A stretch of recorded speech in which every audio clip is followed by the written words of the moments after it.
Abra sua Bíblia, João capítulo 14, versículos 16 a 18. Versão NVI, diz assim: e eu pedirei ao Pai, a quem? A quem? E eu pedirei ao Pai, e Ele lhes dará outro conselheiro ou consolador, para estar com vocês para sempre. O Espírito da verdade, o mundo não pode recebê-lo, porque não o vê nem o conhece, mas vocês o conhecem, pois ele vive com vocês e estará em vocês. Versículo 18 é o centro do nosso seminário. Esse versículo 18 a gente vai voltar a ele hoje, amanhã e depois de amanhã, repetidamente. E o versículo 18 diz: não os deixarei órfãos, voltarei para vocês. Não os deixarei órfãos. Escuta isso. Quando Jesus fala para os discípulos, não os deixarei órfãos, e claro, a gente vai aprofundar isso um pouco mais, o texto ao redor, o contexto ao redor desse texto, a gente vai aprofundar isso na medida em que o seminário caminha. Mas no contexto inteiro em que Jesus está falando, ele está falando para os discípulos, e a ideia inicial, primária, que o texto parece fornecer, é que quando Jesus diz, não os deixarei órfãos, ele estava dizendo, eu estou deixando vocês órfãos agora, mas depois eu vou voltar para vocês não ficarem órfãos. Mas eu estou chamando sua atenção para uma afirmação mais profunda de Jesus. Eu estou chamando a sua atenção para você perceber que Jesus estava falando para um grupo de órfãos. Jesus estava conversando com discípulos que viviam na orfandade e que, percebendo a orfandade deles, baseado no momento em que eles estavam vivendo, Jesus dá uma fala para eles: eu me recuso a permitir que vocês continuem na orfandade. E aí, quando a gente entende que é disso que Jesus está falando, a gente começa a pensar no ambiente que Jesus estava vivendo naquele momento, e o que faz ele ver orfandade nos discípulos. O que faz Jesus ver orfandade nos discípulos é que, naquele momento, eles estavam vivendo um momento de grande tensão psicológica ao redor. Que momento de tensão era esse? Jesus, nesse capítulo 16, ele está no final de um dos sermões mais importantes que ele pregou. Esse sermão que Jesus está no capítulo 16, ele começa esse sermão no capítulo 13 de João e vai até o capítulo 17. A maioria dos especialistas dizem que Jesus pregou esse sermão andando. Ele sai de dentro da cidade de Jerusalém após a ceia, indo na direção do Monte das Oliveiras, do jardim do Getsemane, ou Getsemani, onde ele seria preso. E os discípulos estão caminhando com ele, então ele está vivendo ali as últimas horas, enquanto ele prega, ele está vivendo as últimas horas antes de ser preso. E havia no coração dos discípulos uma tensão muito forte, porque eles haviam ouvido da boca de Jesus, há poucos minutos, há pouco tempo, há poucas horas, eles haviam ouvido da boca de Jesus algumas falas do tipo: eu vou ser preso, eu vou ser espancado, eu vou ser humilhado, e eu vou morrer, mas eu vou ressuscitar o terceiro dia. A parte do ressuscitar o terceiro dia, os discípulos não escutaram. E essa é uma das péssimas manias que os órfãos têm. Eles não escutam a mensagem inteira. E por que eles não escutam a mensagem inteira? Porque quando eles começam a ouvir a mensagem, a primeira parte da palavra já mexe com eles, e eles ficam tão embriagados de emoção que eles não escutam o resto.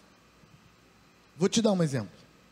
Às vezes você chega para o órfão e fala para ele assim: eu tenho uma coisa muito importante para te falar. e faz assim uma cara de espanto, aí começa, aí você fala, eu te amo, aí ele te bate.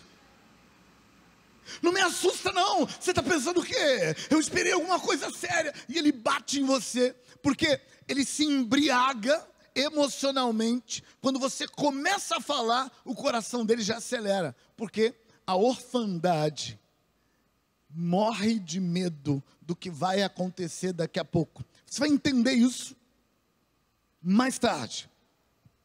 Mas aqueles discípulos, quando Jesus fala para eles assim, eu vou ser preso, eu vou ser espancado, eles vão cuspir em mim, eles vão me humilhar, mas eu ressuscitarei ao terceiro dia. Eles não escutam a parte do terceiro dia, porque eles estão exasperados, eles estão fora de controle. Mateus nos conta parte dessa história em Mateus capítulo 16, e Mateus diz que quando Pedro escutou Jesus falar isso, ele ignorou completamente a parte do ressuscitarei no terceiro dia, e Pedro partiu para cima de Jesus. O texto de Mateus 16 diz que ele pega Jesus pelo colarinho, dá uma balançada, olha firme para Jesus e fala, isso não te acontecerá, o Senhor para com isso, o Senhor não me repita mais essa palavra. E aí Jesus segurou a mãozinha de Pedro, que estava segurando no colarinho dele, soltou, olhou nos olhos e falou, sai Satanás de Pedro. Pedro tinha passado da liberdade ao endemoniamento, porque a orfandade quer controlar o mundo. O órfão morre de medo do que pode acontecer. Ai meu Deus, vai acontecer. Jesus está vendo os seus discípulos dominados pela orfandade, que vou te dar algumas características dela daqui a pouquinho. Jesus está vendo os seus discípulos dominados pela orfandade, cada um deles manifestando a orfandade com uma característica. Pedro, por exemplo, tentando governar quem o governa, tentando paternizar quem é o pai dele. Pedro não consegue deixar Jesus dizer assim, estou indo fazer uma coisa que você não entende, mas não é para entender, confia em mim. Confiar em quem? Em você? Não, órfãos não conseguem confiar para cima.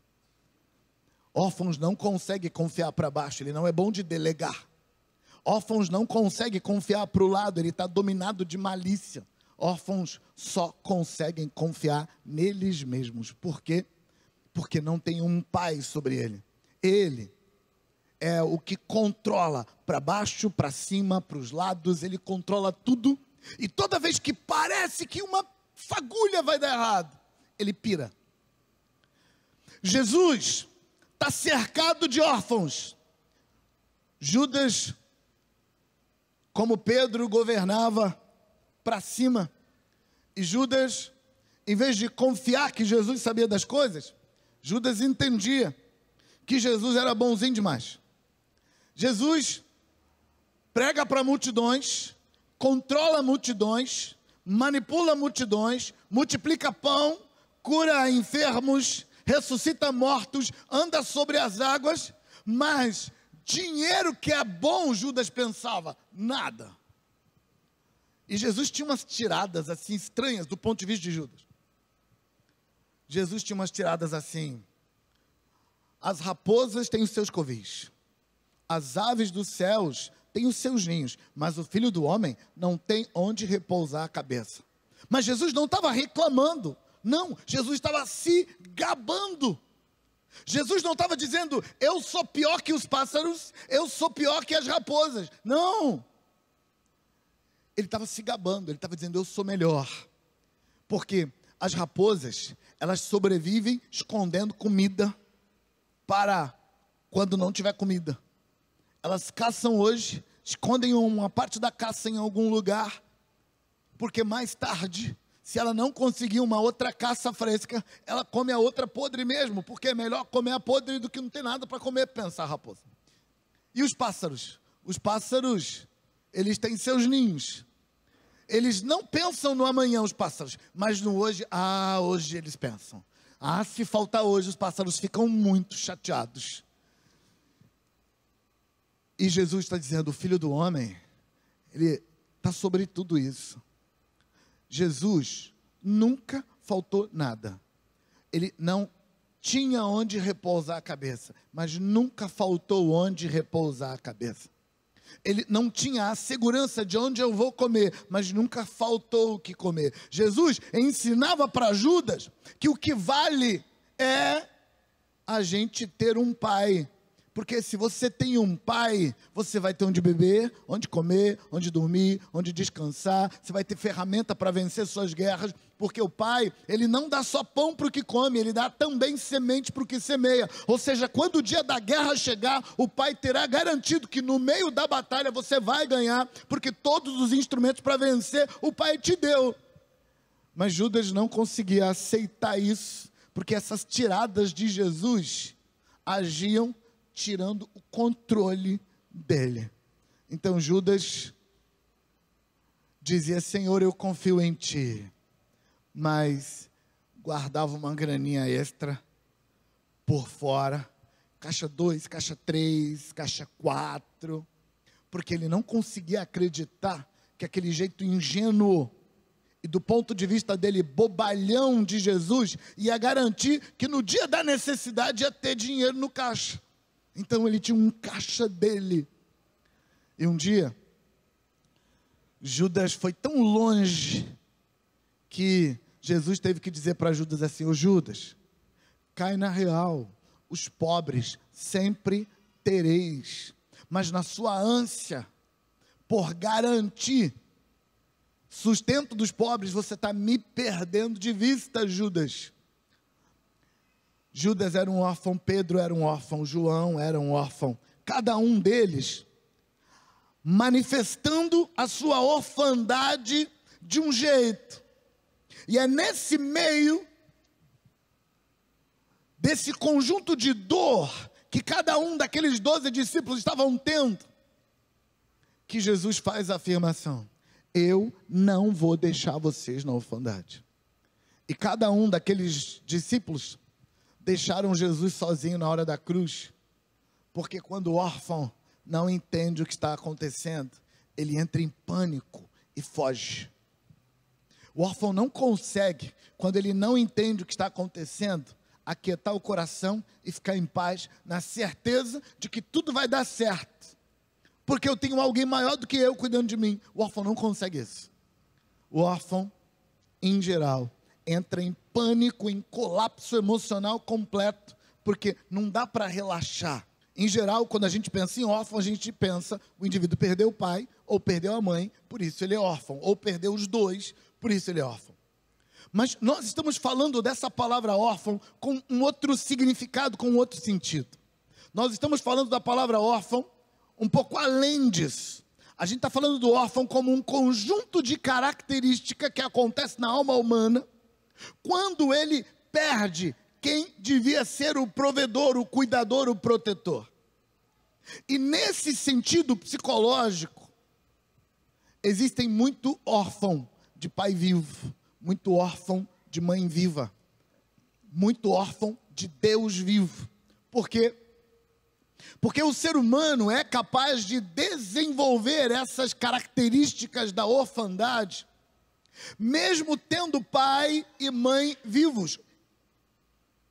Pior, mesmo tendo pai e mãe bondosos, que cuidaram, que protegeram, que cercaram, que deram o melhor, ele pode desenvolver orfandade, porque a orfandade é um padrão de comportamento, é um conjunto de atitudes que se instala na psique do indivíduo e faz esse indivíduo viver como se ele fosse filho de chocadeira. Não tem ninguém sobre mim, não tem ninguém acima de mim. Quem cuida da minha vida, quem me sustenta sou eu. O órfão, ele acredita sinceramente que se ele soltar a corda, ninguém segura. Não tem ninguém por ele, ele está sozinho no mundo. Há um tempo atrás atendi uma irmã com assim 200% de orfandade no sistema dela. De cada uma parte dela, 2 era órfã. E a dor dela, que ela queria desabafar, era a dor de, meu marido não se importa, mas na verdade, ninguém nunca se importou. E aí ela começou a dor dela chorando e dizendo: pastor, eu nunca tive ninguém na minha vida. Eu falei: e os seus pais? Ela disse: não tive pais. Eu perguntei: mas como assim? Como você nasceu? Ela disse: não sei como eu nasci, pastor. Quando eu me dei por gente, eu já estava no orfanato. E eu disse: não cuidaram de você no orfanato? Ela disse: não. E você foi alimentada, cuidada? Ela disse: mal e porcamente. Eles cuidavam de mim um pouquinho e mandavam para outro orfanato. Cuidavam um pouquinho e mandavam para outro orfanato. Eu percebi que ela queria sinceramente me convencer de que ela deu à luz a si mesma e de que ela sustentou ela mesma por toda a vida. E cada vez que eu fazia uma pergunta e encontrava um jeito, ela driblava e dava um jeito de provar para mim que não foi, que ela não foi cuidada. Quando eu percebi que estava perdendo a batalha, então eu disse para ela assim: mas você ficou 9 meses no ventre da sua mãe. E ela disse: 7, pastor, 7. E aí eu percebi, não tinha jeito. Ela queria mesmo ser autossustentável, ser Deus da própria existência. Ela queria mesmo confiar só nela. E então, eu precisava dar um choque de realidade para ajudar ela a querer começar um processo de mudança. E então eu disse para ela: tem uma coisa que me dá certeza absoluta que alguém cuidou de você. A vida dela vinha de destruição em destruição, de autossabotagem em autossabotagem. Faz sentido para você a autossabotagem? Para alguns não fazem. Deixa eu te contar. Autossabotagem acontece quando você destrói a sua própria vida, quando você prepara armadilhas para você mesmo, quando você faz as coisas darem errado na sua vida, e depois que tudo dá errado porque você fez dar errado, você coloca a culpa em alguém. Você diz: não deu certo porque fulano não contribuiu, porque Beltrano não operou, porque o outro não fez. Os órfãos são mestres em fazer isso. Aquela mulher era mestre da autossabotagem, e naquele momento ela estava prestes a sabotar um casamento. E ainda queria o meu apoio para sabotar o casamento. O casamento dela ia acabar, e ela ia dizer: o pastor Jucimar concordou comigo, aquele homem não vale nada. Quando eu percebi que eu estava perdendo a batalha, então eu disse para ela: tem uma coisa que me faz ter certeza de que você foi cuidada. Alguém cuidou de você. Eu ativei a curiosidade dela e ela perguntou: o quê? Então eu disse para ela: você é uma adulta, você tem quase 40 anos, está saudável, inteira e funcionando aqui na minha frente. Nenhum ser humano consegue isso sozinho. Nenhum. Nem mesmo você. Então, se você está aqui viva e saudável na minha frente, alguém cuidou de você. Os órfãos tendem a não aceitar isso. Ele tende a sabotar o papel que quem veio antes dele fez. Ele tende a sabotar o cuidado que foi dado a ele. Ele tende a dizer que quem estava sobre ele não fez um bom papel, porque isso ajuda ele a consolidar a percepção de que eu só posso confiar em mim. E eu estava trabalhando essa ideia para ajudar você a perceber que esse conjunto de sintomas que nós estamos chamando de orfandade, ela dá em gente que tem pai e gente que não tem pai, gente que tem mãe e gente que não tem mãe. O que faz essa pessoa se tornar emocionalmente órfã é que alguma coisa em algum momento da infância, isso pode inclusive acontecer no ventre, isso pode inclusive acontecer no período da primeira infância. inclusive no período da amamentação, alguns especialistas já comprovaram ou já teorizaram que enquanto a criança mama, o fato da mãe achar que não está na hora de dar mamar para ela, isso faz ela ver a mãe como um seio mau, ou como uma mãe má, porque não deu o seio para essa criança. O fato é que em algum momento da infância, esses órfãos chegaram à conclusão de que não dá para confiar no poder superior a eles, de que não dá para confiar em quem está sobre eles. E como eles não conseguem entender a cabeça de gente adulta, eles só têm que fazer uma escolha. Ou eu escolho confiar, ou eu escolho desconfiar. É nessa desconfiança inicial é que o indivíduo passa a cuidar de si mesmo. E aí, se ele tem pai, ou se ele não tem pai, se ele tem mãe, ou se ele não tem mãe, isso não muda nada. O que conta é só se ele resolveu confiar em quem está sobre ele, ou se ele decidiu ser ele próprio o fiador da sua própria vida.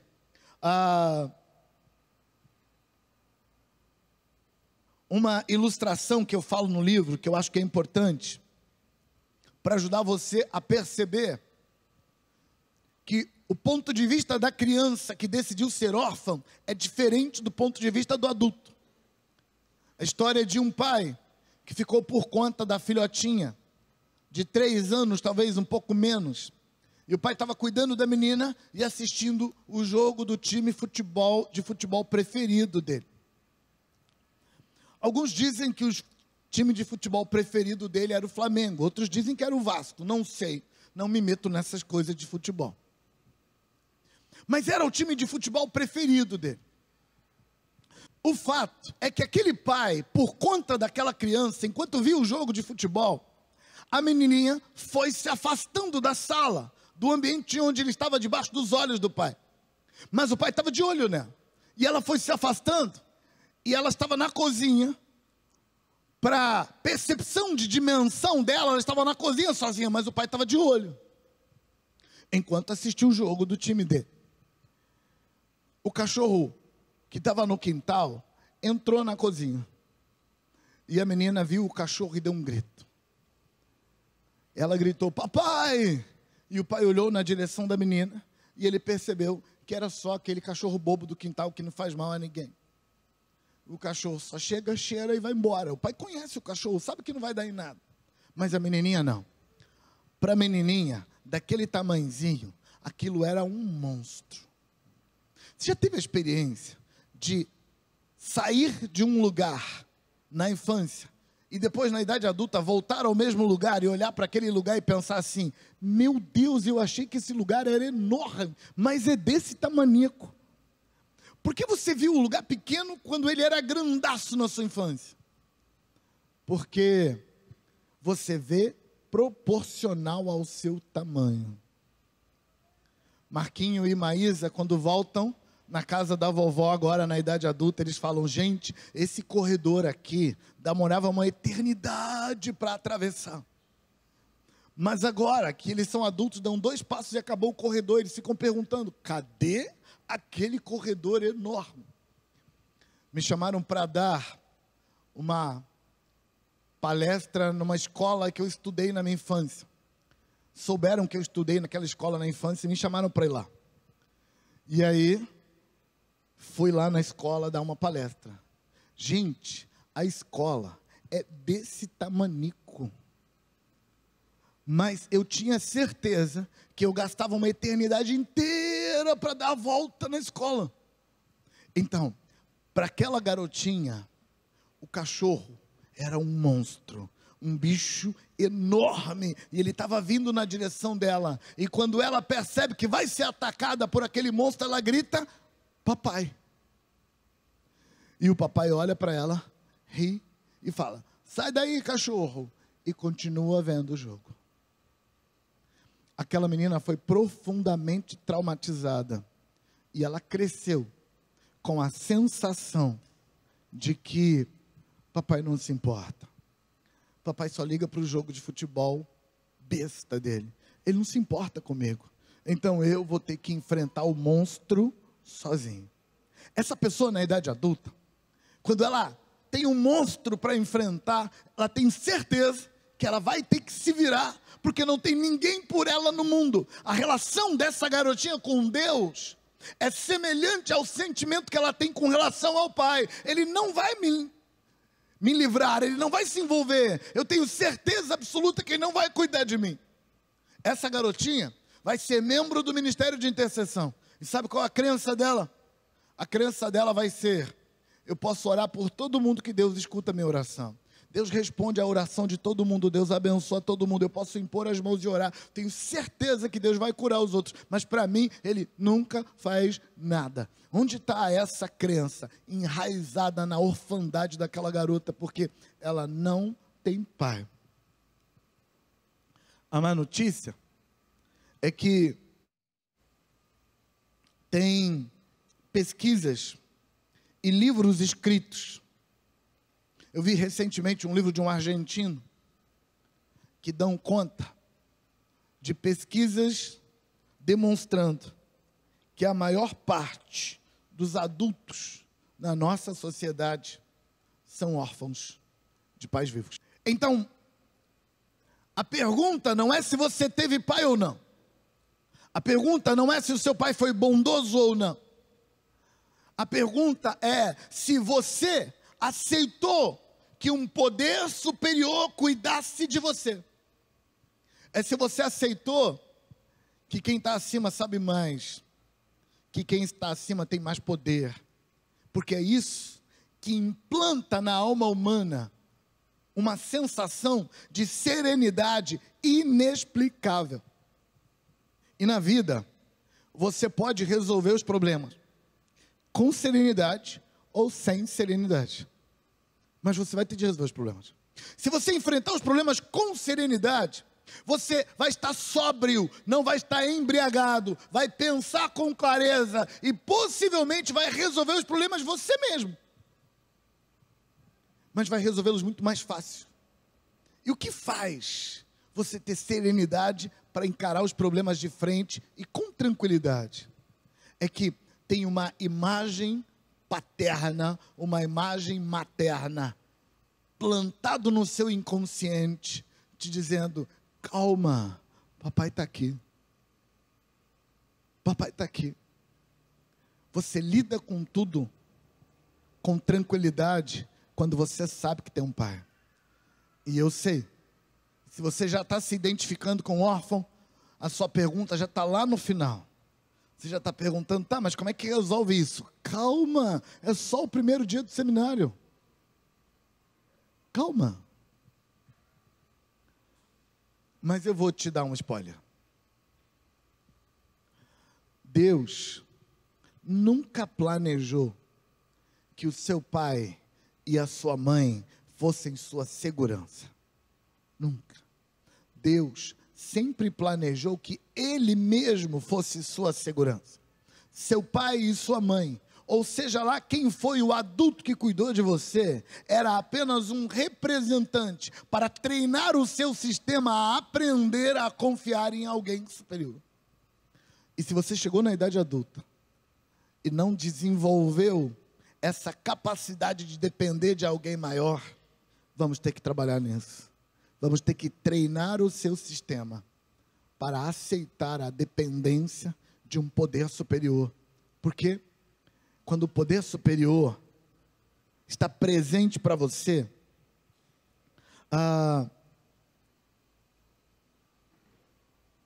a possibilidade de um milagre sobrenatural fazer uma intervenção. Mas mesmo que não haja milagre nenhum, você vai funcionar muito melhor dentro do problema se você está em paz, sabendo que tem um poder superior sobre mim. Você não vai se embriagar. Para você entender isso, deixa eu te contar uma ilustração que eu conto no livro. Eu ouvi essa ilustração de uma órfã em recuperação. Ela me contou que ela foi órfã de mãe. A mãe morreu e deixou ela e mais 2 irmãos, mais ou menos da mesma idade, diferença de 1 ano, quando a mãe morreu. E aí ela ficou por conta do pai. E o pai arranjou uma madrasta. E o pai e a madrasta saíam para trabalhar. Ligavam a televisão, colocavam 3 cadeirinhas de praia na frente da televisão e ficavam os 3 sentados o dia inteiro naquelas 3 cadeirinhas de praia. Saíam dali para ir no fogão, esquentar a comida, comiam e voltavam para a cadeirinha. Ela se lembrava que a infância dela foi naquelas cadeirinhas. E ela me contou da sensação que ela tinha quando alguma coisa dava errado. Quando, por exemplo, acontecia um vazamento de gás no fogão. Ela entrava em parafuso, em desespero. E o desespero dela era: e agora? Quem poderá me defender? Não tem ninguém por mim nessa vida. Mas para você entender a mente do órfão, você precisa entender como o órfão se comporta antes que tenha gás vazando. O órfão promete para ele mesmo que nada vai dar errado. Ele promete para ele mesmo que tudo vai se encaixar perfeitamente. Esse é o jeito que ele tem de governar o mundo dele como um Deus governando o universo. No universo do órfão tem uma promessa, uma garantia, uma certeza absoluta. Nada vai dar errado. Nada vai dar errado. Nada vai dar errado. Nada vai dar errado. Ele acredita com todas as forças dele. É assim que ele controla o mundo. Ele controla o mundo acreditando que todos os detalhes vão se encaixar perfeitamente. Mas o mundo do órfão é o mundo de todo mundo. Ele não tem um mundo só para ele. O mundo do órfão é o mundo de todo mundo. E você sabe, você vive no mundo. O mundo não é um lugar onde as coisas funcionam. É exatamente o contrário. O mundo é um lugar de guerra, de batalha, de dificuldade, onde as coisas dão errado o tempo inteiro. Uma pessoa que tem pai nunca promete para si que vai dar tudo certo. Nunca. Uma pessoa que tem pai, ele tem certeza de que mais hoje, mais amanhã, alguma coisa vai dar errado. E quando dá errado, o que ele faz? Ele fala: pai, alguma coisa deu errado. Culto de domingo à noite. Qualquer coisa deu errado no culto. Olha para a Maísa, ela está me procurando no culto. Só olha para ela, ela vai fazer assim. Se ela me viu, relaxa e fica em paz. Papai está aí. O órfão não tem para quem olhar quando dá errado. Então, como ele não tem para quem olhar quando dá errado, ele promete para ele que nada vai dar errado. E ele fica tentando garantir que o mundo vai funcionar perfeitamente.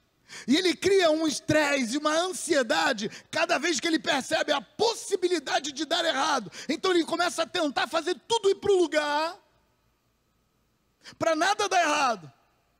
E aí quando ele acha que conseguiu, fulano está no meu controle, Beltrano está no meu controle, Malidão está no meu controle, ele faz o que eu mando, ele não faz o que ele quer, a esposa está no meu controle, os filhos estão no meu controle, o pai está no meu controle, o órfão ele quer controlar tudo e todos, para garantir que nada vai dar errado. Então ele começa a acreditar, quando as coisas vão para o lugar, sabe, está tudo, aí ele relaxa. Mas ele relaxa debaixo de um engano. O mundo é um lugar seguro. Está tudo no seu devido lugar. Está tudo funcionando bem. Ele mente para ele mesmo, dizendo: vai dar tudo certo. Aí o carro bate. O pneu fura. O gás acaba na hora do mingau da criança. O sistema de gás começa um vazamento, um raio quebra o fio de energia, toma um escorregão no banheiro e quebra a perna.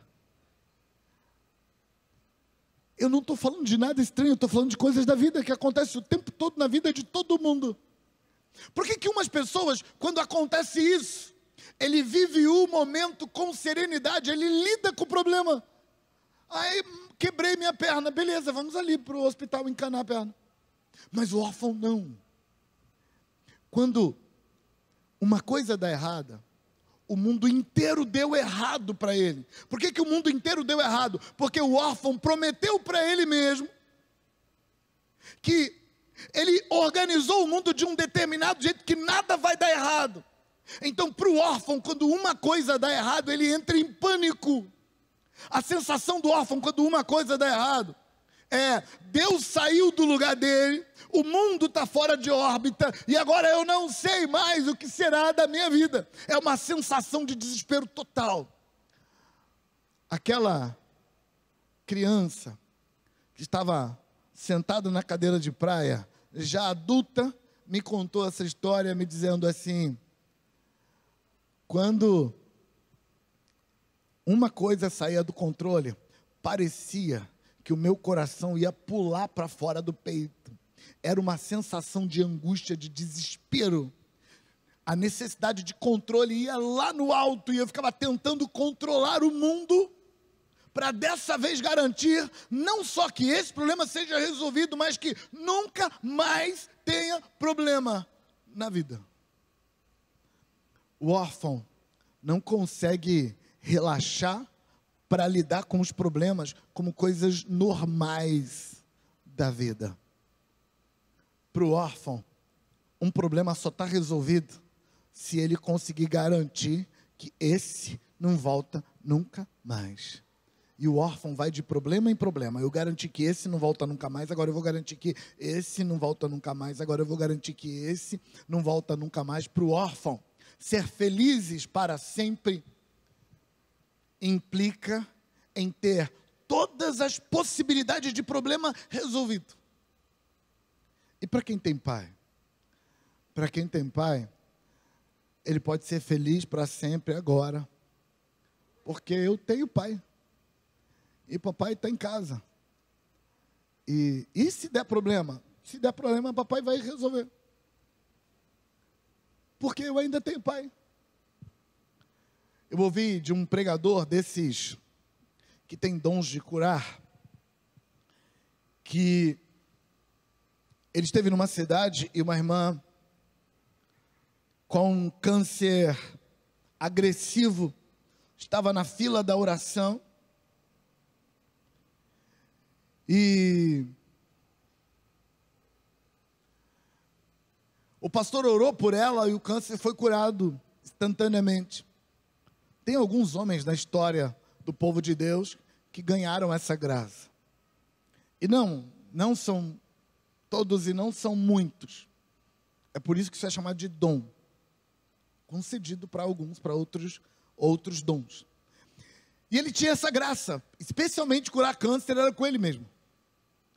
E aí ele curou aquela mulher, e calhou que 7 anos depois, ele estava na mesma cidade, pregando no mesmo ginásio, e a mesma mulher estava na fila da oração. E quando chegou a vez dela, ela disse: pastor, o câncer voltou. E ela chorava. E ele perguntou: mas por que você está chorando tanto? Da outra vez você não chorou tanto. Ela disse: porque eu não sei o que eu fiz de errado para o câncer voltar. Eu quero me arrepender dos meus pecados, eu quero me consertar. E ele falou: então, joia, vamos orar para Deus te perdoar dos seus pecados. Quais são os seus pecados? Ela disse: não, pastor, não tem pecado nenhum. Então você quer perdão do quê? Não, é que eu me sinto mal, porque eu devo ter errado em alguma coisa. Porque se eu não tivesse errado, o câncer não tinha voltado. E o câncer é no mesmo lugar? Não, é em outro lugar. O câncer é da mesma classificação? Não, é outra classificação. Então é outro câncer. Sim, mas por que Deus deixou eu ficar cancerosa de novo? E o pastor disse: não importa. Ele não te curou uma vez? Cura de novo. O pastor conseguia a serenidade de entender: você não foi curada uma vez? Recebe cura de novo. Mas ela não conseguia, porque no dia em que ela foi curada, o sentimento dela foi: achei!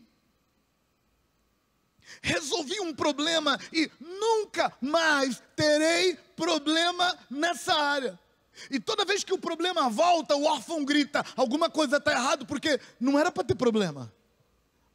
Toda vez que o órfão pisa no prego, ele se sente um desgraçado, azarado. Isso só acontece comigo, coitado de mim, que pessoa horrível que eu sou. Porque ele realmente acredita que ele devia ter o controle do mundo para nunca pisar no prego e nunca furar o pé, nunca quebrar a unha, nunca machucar o nariz na porta de vidro sem aviso. Quem nunca bateu o nariz na porta de vidro que não tem aviso, né? Mas o órfão, quando algo assim acontece com ele, a sensação dele é de azar supremo. Porque não devia acontecer essas coisas comigo. Eu devia saber que o vidro estava sem aviso. Eu devia ter me preparado para isso. Eu devia ter resolvido esse problema antecipadamente. Isso não era para ter acontecido. E aí, quem vive no mundo normal, que não é o mundo dos órfãos, fica com vontade de perguntar: em que mundo que você vive que as pessoas não batem no vidro sem aviso? Em que mundo você vive em que as pessoas não tropeçam e caem? Em que mundo você vive que as coisas não dão errado? Que a conta não atrasa, que não paga com juro, que não perde um cliente importante, que as coisas não dão errado aqui e ali? Que mundo você vive? Porque o órfão, ele se engana para acreditar que ele conseguiu dar um jeito e fazer o mundo funcionar perfeitamente. Quem tem pai sabe que o mundo jaz no maligno. Quem tem pai sabe que no mundo tereis aflições. Quem tem pai sabe que a vida é assim, cheia de problema. Quem tem pai sabe que fica doente. Quem tem pai sabe que pode ser caluniado. Quem tem pai sabe que pode arrumar encrenca nos relacionamentos mais importantes da vida. Quem tem pai sabe que a vida não é fácil, como diria a pastora Eberê, não é fácil para ninguém. Quem tem pai sabe disso, mas ainda assim acorda e vai enfrentar a vida de cabeça erguida. Por quê? Porque papai está comigo. Não é que eu não vou ter problema, é que quando o problema chegar, papai vai estar comigo. E a gente vai resolver isso numa boa.